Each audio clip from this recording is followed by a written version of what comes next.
NDTV Profit, you could argue, is the only channel which has been continuously flagging serious issues at Ola Electric, from week after sales service to the Maharashtra Road Transport Department's raids on its outlets over the lack of trade certificates. Fourth quarter numbers reflect the magnitude of the challenges that the company faces now going ahead as well. Net loss has widened and EBITDA too is looking wobbly. Puneet takes us through the key takeaways and the deep dive on Ola Electric and whether the company can dig itself out of this pothole that, Puneet, I dare say it is dug for itself. Well, definitely, and I haven't seen a company report 100% negative EBITDA margin ever. That's what Ola has done in this particular quarter, and we just wanted to put together a perspective of what's happened in the last year itself, because it's been a very difficult year to say the least. If you can pull up the revenue as well, Q1 revenue roughly about 1600 odd crores for the company. Q4 has consistently fallen, as visible on your screen, to roughly about 649 crores. And what has led to this fall in revenue is largely the company's weak sales profile. Q1 sales at 125,000 units, that's subsequently fallen to 98 and now 51,000, which essentially means an average of about 17,000 units. That's made them the company the #3 player now in terms of market share.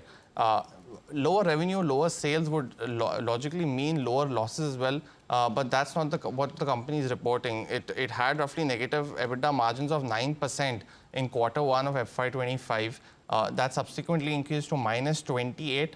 And in Q4, actually, it's coming at -100%. So essentially, that means the company's revenue was 600 crores, but their losses in EBITDA was 770 crores. So it's essentially the fixed cost that's hurting the company, and the negative 100% EBITDA margins in Q4 has dragged FY25 profit losses much higher level as well.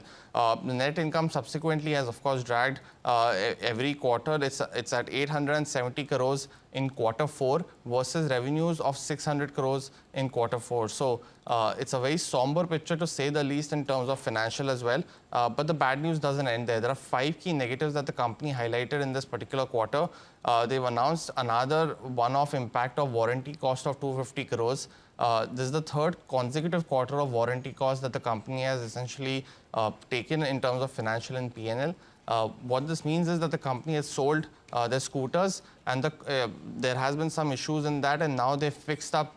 They have to put up some cost per scooter as well, and that amount has now ballooned every quarter now, almost 600 crores impact of that in FY25. The second key aspect is that they are delaying the use of their own batteries that they manufacture in their scooters. The plan was to start from Q1 of FY26. That has now again been delayed. And Ola had earlier committed to this timeline. They are now delaying it to next couple of quarters, to say the least. EV bike deliveries, they mentioned that have started this week, but the bike is not available in the showroom for a test drive as well. And the fourth one is the delaying the launch of new products that they had announced of the gig, to, which was starting at 49,000. No further timeline of how far this has been pushed out. And in terms of EBITDA profitability as well, the company had guided Q1 will be EBITDA break even at least. They've come out and said that -10% EBITDA margins is what they are expecting. Now, there are 3 key things that you need to know from the next quarter perspective. Ola Electric has guided for 800 to 850 crores in revenue, as they call off a one-off guidance. And EBITDA break-even will only be done at 25,000 units per month. For the last quarter, the average was roughly between 17,000. So for Ola, the IPO frenzy is now over. Reality has set in, and definitely the company needs to recharge itself from now on.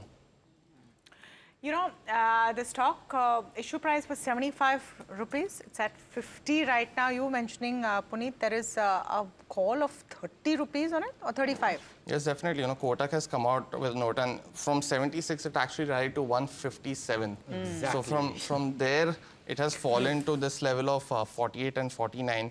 And for Kotak, what they have actually mentioned is they've downgraded the stock to a sell. 30 rupees versus 50 was their earlier target. And a couple of key points that they're making. They are expecting the EBITDA loss to continue amid this weakening brand equity as well as increased competitive intensity. And they have actually cut their volume assumptions by 30% over the next 2 years. So 30% in FY26 and another 30% in FY27. And they feel that the company will need to really scale up to loom any kind of cash crunch right now. But that seems far-fetched, is what they've said.